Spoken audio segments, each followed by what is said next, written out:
প্ৰকৃত আগমন বা যথাৰ্থ আগমন ইন্ডাকশন প্ৰপাৰৰ তিনিটা ভাগ আছে বৈজ্ঞানিক অবৈজ্ঞানিক আৰু সাদৃশ্য অনুমান সাইন্টিফিক আনসাইন্টিফিক আৰু এনালজি তিনিটাৰে আসলতে ডেফিনেশন ক্যাৰেক্টাৰিষ্টিক সিমিলাৰিটি আৰু ডিসিমিলাৰিটি এই তিনিটাৰে সংজ্ঞা কাক বোলে যদি বৈজ্ঞানিক আগমন কাক বোলে অবৈজ্ঞানিক কাক বোলে সাদৃশ্য অনুমান কাক বোলে লগতে এই তিনিটাৰে বৈশিষ্ট্য আৰু এই তিনিটাৰ মাজত সাদৃশ্য মিল কি আছে এই তিনিটাৰ মাজত বৈসাদৃশ্য অমিল কি আছে এই চাৰিটা বস্তু পঢ়ি দিয়াৰ লগে লগে বহুত কোৱেশ্চনৰ আনসাৰ হৈ যায় আৰু বেছিভাগ তেনেকুৱা কোৱেশ্চনে আহি যায় বৈজ্ঞানিক আগমন কাক বোলে তাৰ বৈশিষ্ট্য লিখা তেনেকুৱা ধৰণৰ কোৱেশ্চন হয় কিন্তু 2013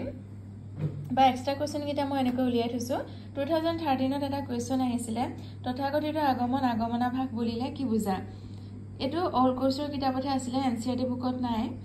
এবিধ আগমন মানে তথাকথিত আগমন বিভিন্ন প্ৰকাৰসমূহ উল্লেখ কৰি প্ৰত্যেকৰ একোটাকৈ উদাহৰণ দিবলৈ আহিছিল 2013 ত আহিছিল What do you mean by induction improperly so called? State different forms of induction improperly so called with a suitable example for each of them.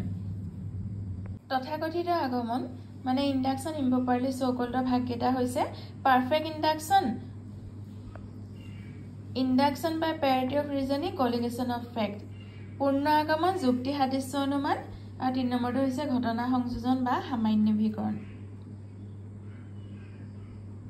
পূৰ্ণ গণনা ভিত্তিক আগমনৰ উদাহৰণ এটো দিয়া দুটা দিয়া আছে কিতাপখনত তোমালোকে এটা লিখিব পাৰা